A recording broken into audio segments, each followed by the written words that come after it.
చేసుకోండి, నీ బిడ్డల్ని చేసుకోండి, నీ రాజ్యానికి వారసుల్ని చేసుకోండి తండ్రి. యేసయ్యా, ఎందరో బాధలు వేదనలు నాయన శోధనల్లో నాయన తండ్రి ఉండగా నా ప్రభువా, ప్రతి ఒక్కరి వ్యాధి బాధను మీరు తీసివేయండి, శోధనలు తీసివేయండి. యేసు నామములో నా తండ్రి నాయన మమ్మల్ని అందరినీ కాచి కాపాడండి. స్వస్థత కొరకు చూసేవారు నాయన తండ్రి, బాధలు పోగొట్టమని అడిగేవారు తండ్రి, నీకు స్తోత్రం నాయన. ఎన్నో బాధలలో లెగిసిన దగ్గర నుంచి ప్రతి మనిషికి కూడా ఏదో ఒక బాధనైనా, ఏదో ఒక వేదన శోధన తండ్రి నాయన, రోగములు రుగ్మతలు నా ప్రభువా, నీవు నా తండ్రి అన్నిటినీ కూడా కడిగివేయగల దేవుడు నాయన. నాయన ఇదిగో నీ సన్నిధిలో నా తండ్రి ఉపవాసం ఉండి అడుగుచూ ఉండగా మా ప్రతి ప్రార్థనని నా తండ్రి నీ పాదం చితికి చేరి అయ్యా మా ప్రతి ప్రార్థనను విని నాయన మమ్మల్ని ఆశీర్వదించి దీవించి స్వస్థపరచు నాయన తండ్రి. ప్రతి ఒక్కరిని స్వస్థపరచు నాయన. పసి బిడ్డల దగ్గర నుంచి నాయన యవ్వనస్తులు నాయన వృద్ధులు నా ప్రభువా, ఇదిగో ప్రభువా ఎండలు ముదరబోతున్నాయి నాయన.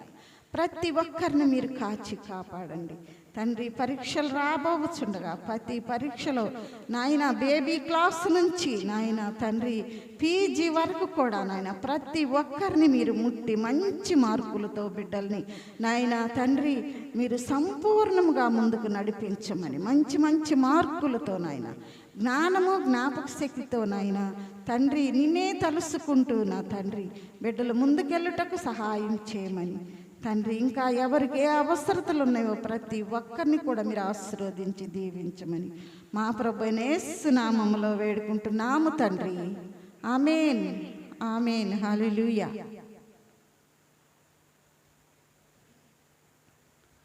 హల్లెలూయా.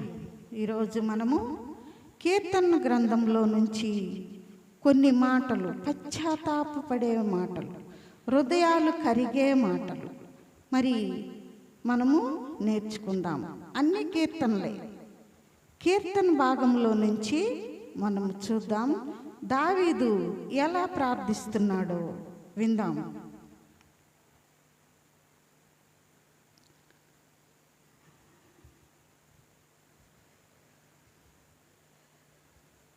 నూట 18వ కీర్తన.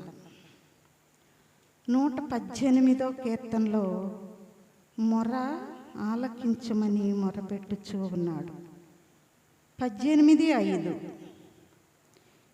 ఇరుకునందు ఉండి నేను యెహోవాకు మొరపెట్టి తిని, విశాలమందు యెహోవా నాకు ఉత్తరమిచ్చెను. యెహోవా నా పక్షమున నున్నాడు, నేను భయపడను. నరులు నన్నేమి చేయగలరు? యెహోవా నా పక్షమున వహించి నాకు సహకారి అయి ఉన్నాడు. ఆయన దావీదుకి సహకారిగా ఉన్నాడట.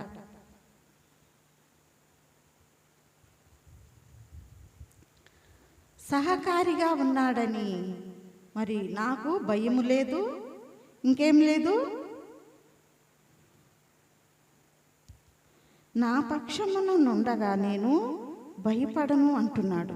యెహోవా నాకు ఉత్తరం ఇచ్చి ఉన్నాడు, నేను భయపడను.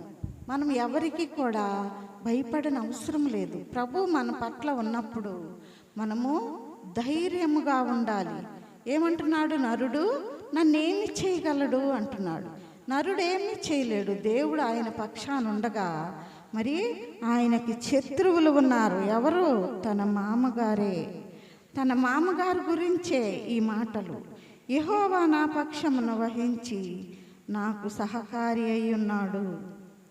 నా శత్రువుల విషయమైన నా కోరిక నెరవేర్చెదను. మనుషులను నమ్ముకునుట కంటే యెహోవాను ఆశ్రయించుట మేలు. ఎవరిని నమ్మాడు ఆయన? తన మామగారిని నమ్మాడు. నమ్మి యుద్ధం చేశాడు. ఆ రాజ్యాన్ని గెలిపించి మరి వాళ్ళ మామగారికి అప్పచెప్పాడు. చెప్పినప్పుడు మరి ఆయన ఏం చేశాడంటే, ఇంతటి మహనీయుడు, ఇంత వీరుడు, ఇంత యుద్ధ వీరుడు నన్నేమైనా చెయ్యునేమో అని భయపడ్డాడు సౌలు. తన మామగారు భయపడి ఇతన్ని ఎలాగైనా సంహరించాలి అని తన మనసులో అనుకున్నాడు. అనుకుని ఎన్నో వేషాలు వేసి తనను చంపటానికి ప్రయత్నం చేస్తూ ఉంటాడు. అందుకనే ఏమంటున్నాడు, ఇరుకు నుండి నేను యెహోవాకు మొరపెట్టి తిని విశాలమందు యెహోవా నాకు ఉత్తరమిచ్చెను. ఆయనకి యెహోవా ఉత్తరం ఇచ్చాడు. నరులు నన్నేమీ చేయలేరు, ఈ నరుడు నన్నేమీ చేయలేడు. మా మామగారు పిల్లనిచ్చాడు. పిల్లనిచ్చి కూడా అల్లుడిని చంపాలని ఎంతో పన్నాగాలు వేస్తూ ఉన్నాడు. కాబట్టి ఎవరు భయపడవసరం లేదు. దావీదు రాజనే కాదు, మనము కూడా ఎవరికి భయపడకూడదు. దేవుడు మన పక్షమున ఉండగా మనము ఎవరికి భయపడనక్కర్లేదు. ఇంకొక మాట చూద్దాం. కీర్తన గ్రంథం 88వ కీర్తన 88వ కీర్తన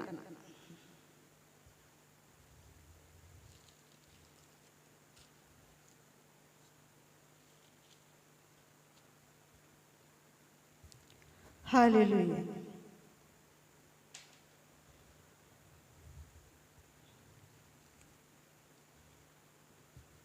88 1వ వచనం చూద్దాం.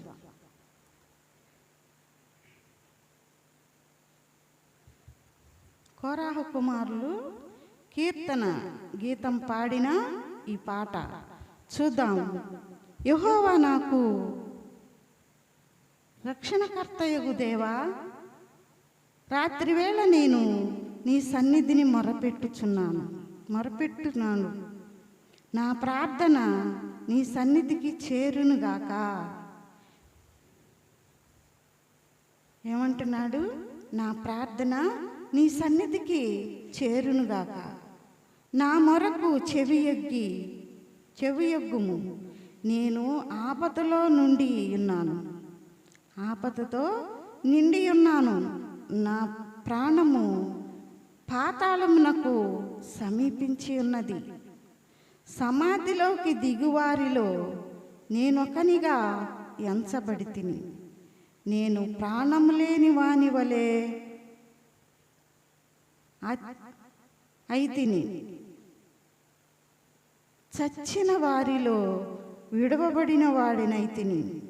నేను సమాధిలో పడి హతులలో ఒక్కని వలె అయితిని.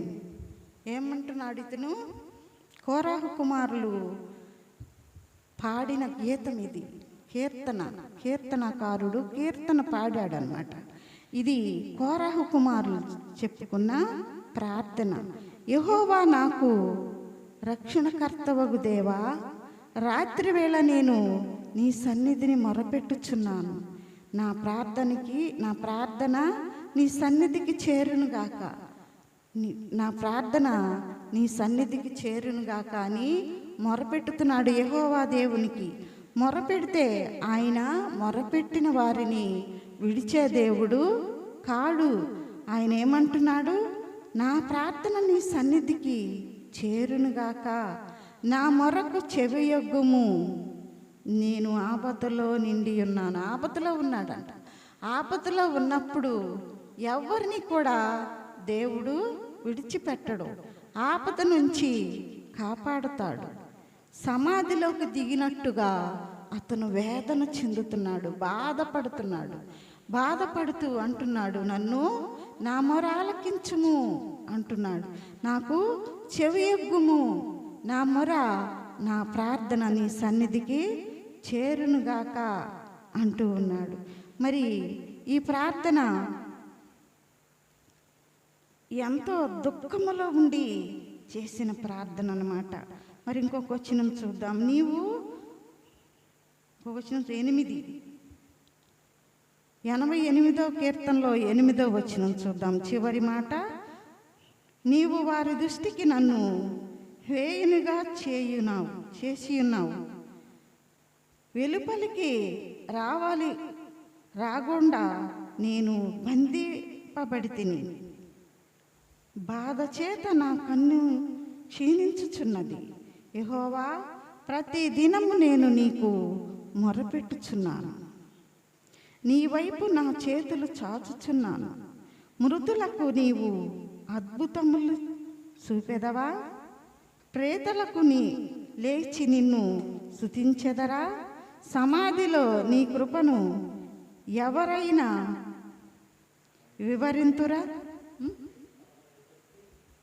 వివరింతురా? నాశన కూపములో నీ విశ్వాసతను ఎవరైనా చెప్పగలరా? ఎవరైనా చనిపోయినప్పుడు వారు ఏమీ చేయలేరు, వారి పాతాళంలోకి వెళ్ళిపోతారు, సమాధిలోకి దిగిపోతారు. కాబట్టి సమాధిలోకి దిగిపోయినట్లుగా ఇక్కడ మరి బాధపడుతూ ఉన్నాడు. నా బాధ చేత నా కన్ను క్షీణించి ఉన్నది. యెహోవా, ప్రతి దినము నేను నీకు మొరపెట్టుచున్నాను, నేను నీకు మొరపెట్టుచున్నాను, నా ప్రార్థన ఆలకించు తండ్రి అని మరి పశ్చాత్తాపంతో ప్రార్థన చేస్తూ ఉన్నాడు. ఎవరు? కోరాహు కుమారులు. ఇంకా చూద్దాం, ఇంకా చాలా ఉంది. ఇంకా చూస్తే 101వ కీర్తన, 101వ కీర్తన చూద్దాం. 101లో ఏముంది చూద్దాం. 3వ వచనం, నా కన్నుల ఎదుట నేను దుష్కార్యములు ఉంచుకొనను, భక్తి మార్గము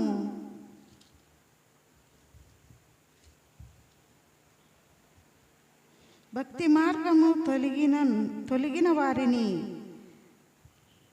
నా కన్నుల ఎదుట నేను దుష్కార్యములు ఉంచుకొనను, భక్తి మార్గము తొలగిన వారి క్రియలు నాకు అసహ్యములు, అవి నాకు అంటనీయను. భక్తి మార్గములో లేని వారి క్రియలు నన్ను అంటనీయను, భక్తి గల వారితోనే నా స్నేహము అని చెప్తూ ఉన్నాడు దావీదు. భక్తి కలిగిన వారితోనే ఆయన సహవాసమట.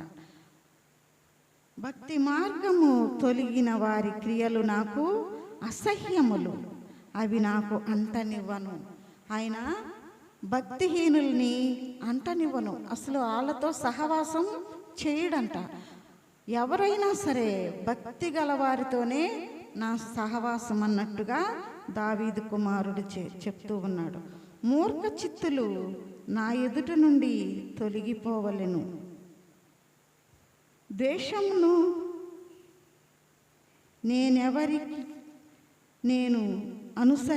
ద్వేషమును అనుసరింపను.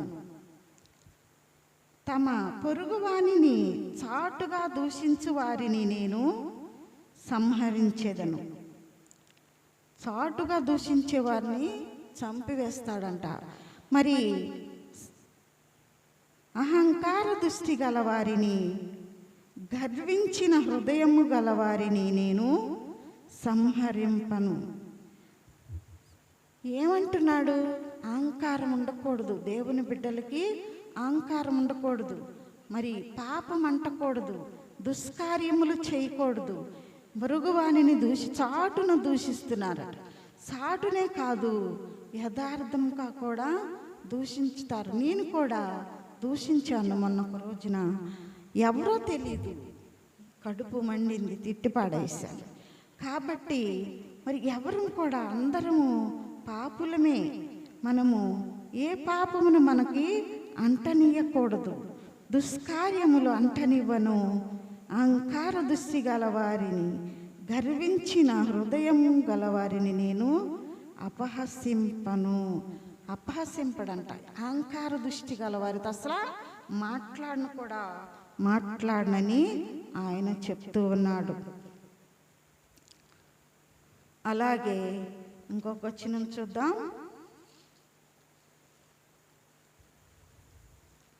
109వ కీర్తన, 109వ కీర్తన చూద్దాం. ఇక్కడ అన్ని శాపాలే. 109లో ఏమున్నాయి? శాపాలు. ఆయన మాట వినని వారిని చెప్పిస్తూ ఉన్నాడు. కానీ అవన్నీ మనకొద్దు. 2 మాటలు చూసుకుందాం. 109వ కీర్తన 4వ వచనం చూస్తే ఇక్కడ ఏముంది? నేను చూపిన ప్రేమకు ప్రతిగా వారు నా మీద పగపట్టి ఉన్నారు. అయితే నేను మానక ప్రార్థన చేయుచున్నాను. నేను చేసిన మేలులకు ప్రతిగా కీడు చేయుచున్నారు. నేను చూపిన ప్రేమకు ప్రతిగా నా మీద ద్వేషముంచుచున్నారు. వాని మీద భక్తిహీనుని అధికారముగా నుంచు. భక్తిహీనుడు అధికారిగా ఉంటాడంట ఇలాంటి వాళ్ళ మీద. మరి అధికారిగా ఉంటే ఏం చేస్తాడంటే మనల్ని వారు ఎంత శిక్షిస్తున్నారో అంతకంతకి మరి ఆ భక్తిహీనుడు వారి మీద చలామణి అవుతాడు. కాబట్టి మనము ఎలా ఉండాలంట? దేవునికి ఇష్టమైన వారిగా. మనం ఒకరిని దూషించవద్దు, మనము దూషింపబడవద్దు, ఒకరిని అనవద్దు, అనిపించుకొనవద్దు. ఎలా ఉండాలంటే దేవుని బిడ్డలుగా ఉండాలి, దేవుని బిడ్డలుగా ఉండాలి. కాబట్టి మనము దేవునికి మరి పుస్తకం కాదు,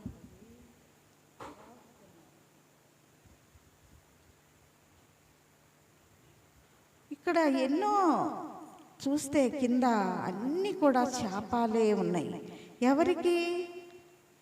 దేవుని బిడ్డల్ని ఏడిపించే వారికి శాపాలు ఉన్నాయి. ఈ శాపాలు మనకు అవసరం లేదు, అవి దేవుడు చూసుకుంటాడు. మనం ఇంకొక చోటకి వెళ్దాము. కొత్త నిబంధనలోకి. కొత్త నిబంధన చూసినట్లయితే 1 కొరింథీ. హల్లెలూయా. ఈ బల్లారాధన ఉంది కనుక రేపు దాని గురించి 2 మాటలు మనం చూసుకుందాం. హల్లెలూయా. దేవునికి మహిమ కలుగును గాక. 26వ వచనం, 11వ అధ్యాయము 26వ వచనం. మీరు ఈ రొట్టెని తిని ఈ పాత్రలోనిది తాగునప్పుడల్లా ప్రభు వచ్చు వరకు ఆయన మరణమును పసురించుదురు. ఏం చేయాలంట? ఆయన వచ్చు వరకు ఆయన మరణమును గూర్చి ప్రచారం చెయ్యాలి. ప్రభు ఏమని ప్రచారం చేయాలి? ప్రభు ఎందుకు చనిపోయాడు? ఆయన మరణం గురించి చెప్పమంటున్నాడు. ఆయన ఎందుకు చనిపోయాడు? ఎవరి కోసం చనిపోయాడు? ఎందుకు చనిపోయాడు? ఆయన ఎవరి కోసం చనిపోయాడు? మన కోసమే చనిపోయాడు.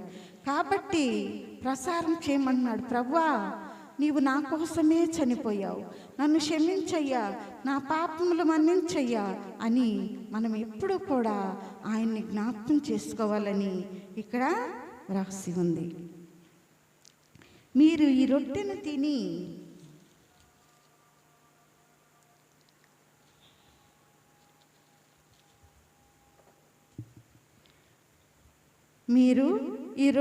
తిని ఈ పాత్రలోనిది తాగునప్పుడల్లా ప్రభు వచ్చు వరకు ఆయన మరణమును ప్రచురించుదురు. కాబట్టి ఎవడైనాను అలా చెప్పకుండా, దేవుణ్ణి జ్ఞాపకం చేసుకోకుండా ఆయన ఎందుకు మరణించాడో, ఎవరి కోసం మరణించాడో అవన్నీ కూడా జ్ఞాపకం చేసుకోవాలి. చేసుకోకుండా ఎవరైతే ఆయన మాట వినకుందరో వారికి ఇక్కడ కొన్ని మాటలు రాశారు, వారు ఏమవుతారో. కాబట్టి ఎవడైనా అయోగ్యముగా ప్రభు యొక్క రొట్టెను తినునో లేక ఆయన పాత్రలోనిది త్రాగునో వాడు ప్రభు యొక్క శరీరమును గూర్చియు రక్తమును గూర్చియు అపరాధి అగును. ఎప్పుడైతే ఆయన్ని గురించి మరి ప్రార్థించకుండా, జ్ఞాపకం చేసుకోకుండా ఎందుకు చనిపోయాడు? మన పాపముల కోసం. ప్రభువా, నా పాపముల కోసమే నువ్వు చనిపోయావని ఆయన్ని జ్ఞాపకం చేసుకుని మరి ఎంతో ఎలుగెత్తి ఏడవాలి, ఆయన కోసం దుఃఖించాలి. ప్రభువా, నా కోసమే కాను మరణించింది, నన్ను రక్షించుట కొరకే కదా. ఆయన ఏం చెప్పాడు? పుట్టినప్పుడే చెప్పాడు. ఏం చెప్పాడు? తన ప్రజలను ఆయనే కాసుకును, ఆయనే కాపాడుకునని చెప్పాడు. అదే మాట ఇప్పుడు కూడా చెప్తూ ఉన్నాడు. ఆయన మరణించినప్పుడు మరణమును గూర్చి ప్రచురం చెయ్యాలి, జ్ఞాపకం చేసుకోవాలి. చేసుకోకుండా ఏదో రొట్టెత్తున్నారులే, రసం ఇస్తున్నారులే అని తాగితే ఏమవుతుందంటే వారు అపరాధులవుతారంట, అపరాధులగుదురు. కాబట్టి ప్రతి మనుష్యుడును తనను తాను పరీక్షించుకొనవలెను. ప్రతి మనుష్యుడు తనను తాను పరీక్షించుకోవాలి. నేను ఈ రొట్టె తిని మరి ఈ రక్తం తాగినప్పుడు నేను ఏమవుతాను? నాకుందా ఆ ధన్యత? నేను మంచిదానినేనా?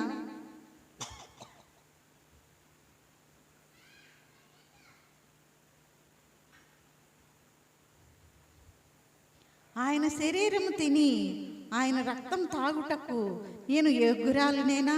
నాకు అయోగ్యత ఉందా? నేను పరిశుద్ధంగా ఉన్నానా? నేను పాపిగా ఉన్నానా అని మనం ఏం చేయాలి? ప్రతి మనుషుడు కూడా తనను గూర్చి పరీక్షించుకొనవలెను.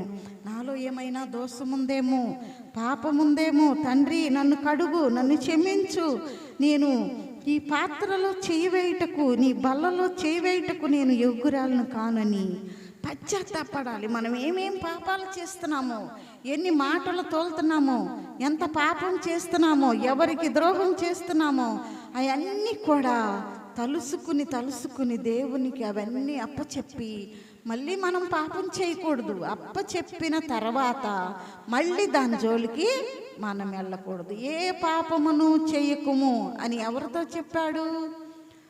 38 సంవత్సరాల నుంచి పడి ఉన్న ఒక పక్షవాయువు కలిగిన రోగితో ఏమన్నాడు యేసు ప్రభు?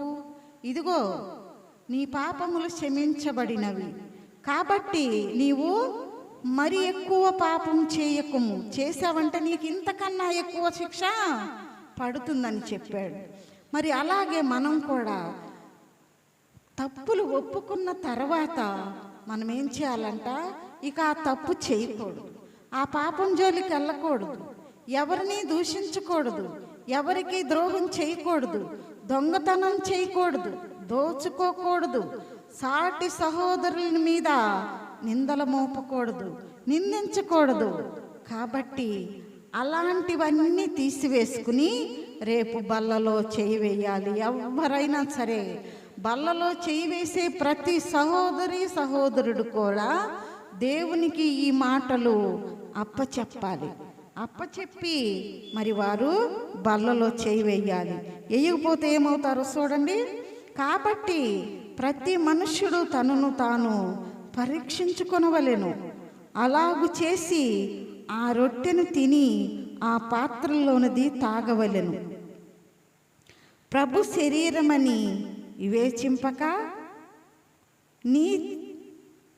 వివేచింపక తిని త్రాగువాడు తనకు శిక్షా విధి కలుగజేసుకుని తనకు తానే శిక్ష వేసుకుంటున్నాడు. ఎందుకు?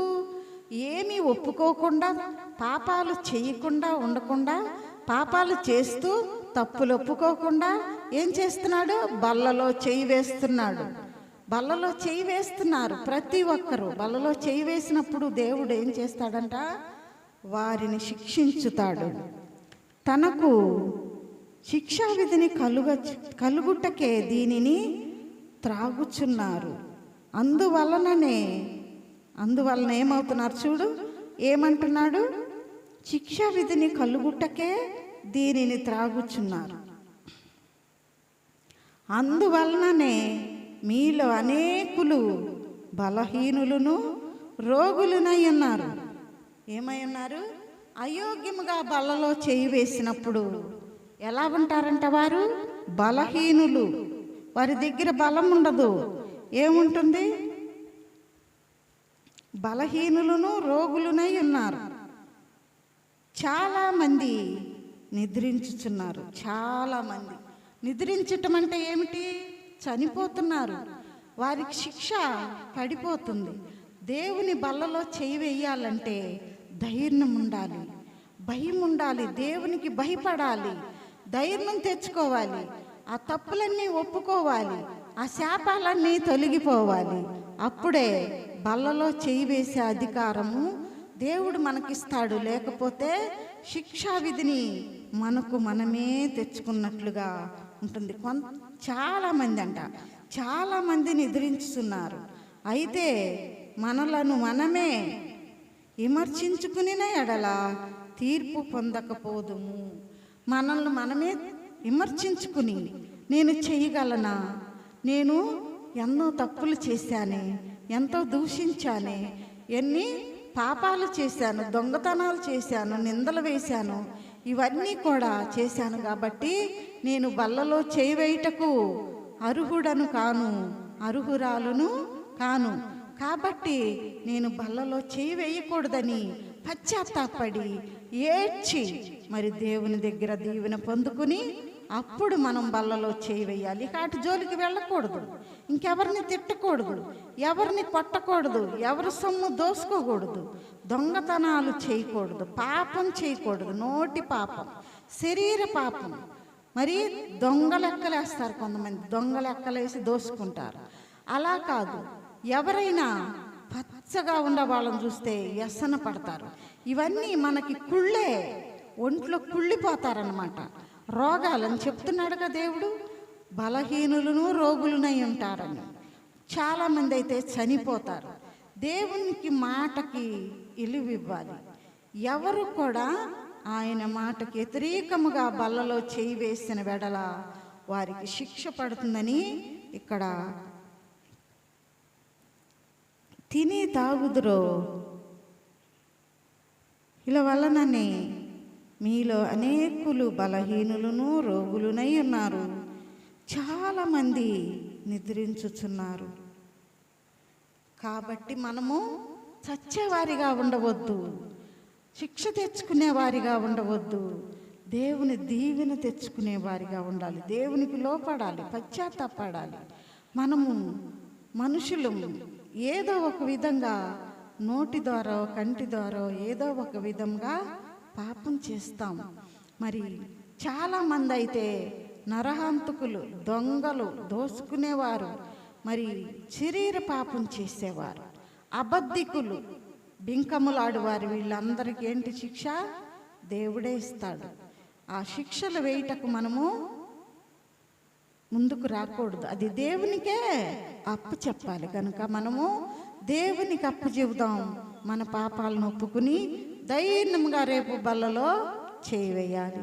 ఈ చిన్న మాటలు దేవుడు దీవించునుగాక. ఆమేన్. హల్లెలూయా.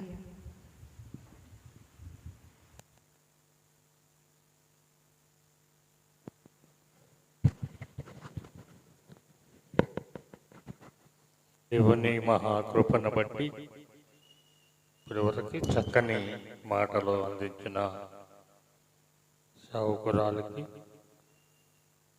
దేవుడు దీవించునుగాక. ప్రార్థన చేసుకుందాం. బల్లలో చెయ్యి ఎందుకు వేయాలి, ఎలా వేయాలి, అయోచ్యంగా వేస్తే వచ్చే శ్రమలు, వచ్చే ఇరుకులు, ఇబ్బందులు, ఈ 26వ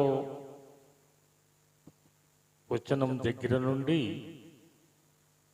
29వ వచనం వరకు కూడా అయోచ్యంగా ఒప్పుకోకుండా మనము చేసినవి దేవుని దగ్గర కప్పుకోకుండా ఒప్పుకుంటే వచ్చే దీవెనలు పైభాగంలో ఉన్నాయి. 23, 22, 24 దాకా నీవు ఎలా ఉండి బల్లలో చేయి వేయాలో అనేది ఉంది. 26 నుండి 29 వరకు మనము నిర్లక్ష్యంగా, సిద్ధపడకుండా, దేవుని దగ్గర ఒప్పుకోకుండా, అందుకే మత్తయి సువార్తలు అంటాడు, నీ కంటిలో ముందు నీ తోలముని తీసుకుని ఎదుటివారి నలుసుని చూడు అంటాడు. అలాగే ఈ బల్లలో చేయి వేసేటప్పుడు ఇది పరిశుద్ధమైనది. యేసు శరీరము పరిశుద్ధంగా భుజించాలి. యేసు నీ కోసము, సర్వమానవుల కోసము కాచిన రక్తం అది బహు వణుకుతూ, భక్తితో, భయముతో దాన్ని స్వీకరించాలని ఈ కొరింథీ సంఘానితో పౌలు భక్తుడు మాట్లాడుతున్నాడు. తన దాసురాలు ఇంకా దీవించి అనేక స్థలాల్లో వాడుకునేగా అర్థం చేసుకుందాం. తలలో వంచి ఏకీవించండి. పరిశుద్ధుడా, మహోన్నతుడా, జీవాధిపతి, జీవము కలిగిన మా తండ్రి, మీ దాసురాలు ముఖాంతిలో గుండా మాతో సూటిగా మీరు మాట్లాడారు. రేపు బల్లలో మేము ఎలా చేయవేయాలో, ఎలా వేయకూడదో మీ దాసురాలు ద్వారా మాకు హెచ్చరించినందుకు నీకు కోట్లాది స్తుతులు స్తోత్రాలు. లైవ్ ద్వారా చూస్తున్న బిడ్డలు, యంత్రం ద్వారా ఇస్తున్న బిడ్డల్ని మీరు జ్ఞాపకం చేసుకుని వారి కుటుంబాలను, వారిని దీవించండి, ఆశీర్వదించండి.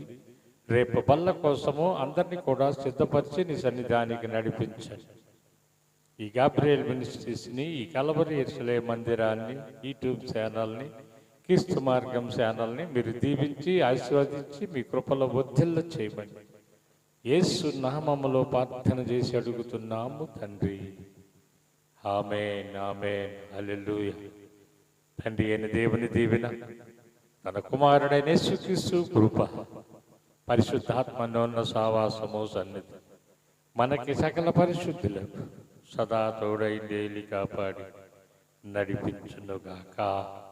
ఆమేన్, ఆమేన్. యేసు రక్తమే చేయు, ప్రవేశు రక్తమే చేయు, ప్రభు శిలువ రక్తమే సంపూర్ణ విచ్చు. అపాధికి అనంత నాశనం మనకు జయం కలుగునుగా. మీ అందరికీ వందనాలు. ఒకరికొకరు వందనాలు చెప్పండి. దేవుడు మిమ్మల్ని దీవించునుగాక.